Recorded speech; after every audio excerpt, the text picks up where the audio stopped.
മീശക്കാരൻ ഇന്ന് വയനാട്ടിലെ നമ്മുടെ സഹോദരങ്ങൾക്കായി കുറച്ച് സാധനങ്ങൾ കളക്ട് ചെയ്യാൻ വേണ്ടി ഇറങ്ങിയതാണ്. യാദൃച്ഛികമായി ആ സമയത്ത് നമ്മുടെ വീട്ടിലേക്ക് ആവശ്യമായ എല്ലാ സാധനങ്ങളും കൂടെ ഒരു കൊടക്കീഴിൽ ഒരു കുഞ്ഞു വണ്ടിയിൽ പോകുന്ന കാഴ്ച നമുക്ക് കാണാൻ പറ്റി. തടഞ്ഞു നിർത്തി കാര്യം പറഞ്ഞു, വേണ്ട സാധനങ്ങളുടെ ലിസ്റ്റും കൊടുത്തു. പക്ഷേ പുള്ളിയുടെ മറുപടി നമ്മളെ ശരിക്കും ഞെട്ടിച്ചു.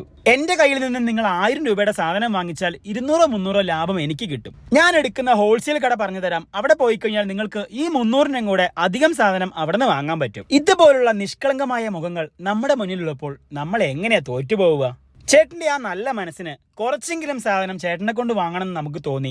അദ്ദേഹം നേരെ നമ്മളെ അദ്ദേഹത്തിന്റെ ഗുഡൌണിലേക്ക് കൊണ്ടുപോയി നമുക്ക് ആവശ്യമുള്ള സാധനങ്ങളെല്ലാം തന്നെ നമ്മൾ അവിടെ നിന്ന് നോക്കി കളക്ട് ചെയ്ത് എടുക്കുകയാണ് ചെയ്തത്. ചേട്ടൻ വീണ്ടും നമ്മളെ ഞെട്ടിച്ചുട്ടോ. കാരണം അദ്ദേഹത്തിന്റെ ലാഭവിഹിതം ഒഴിവാക്കി അദ്ദേഹം പർച്ചേസ് ചെയ്ത അതേ വിലയിലാണ് നമുക്ക് സാധനങ്ങൾ തന്നത്. വയനാടിനൊപ്പം നമുക്ക് ഒരുമിച്ച് നിൽക്കാം. ഇനിയിപ്പം സഹായിക്കാൻ പൈസ ഇല്ലെങ്കിലോ നിങ്ങളുടെ പ്രാർത്ഥനയിൽ അവരെ ഉൾപ്പെടുത്തുക.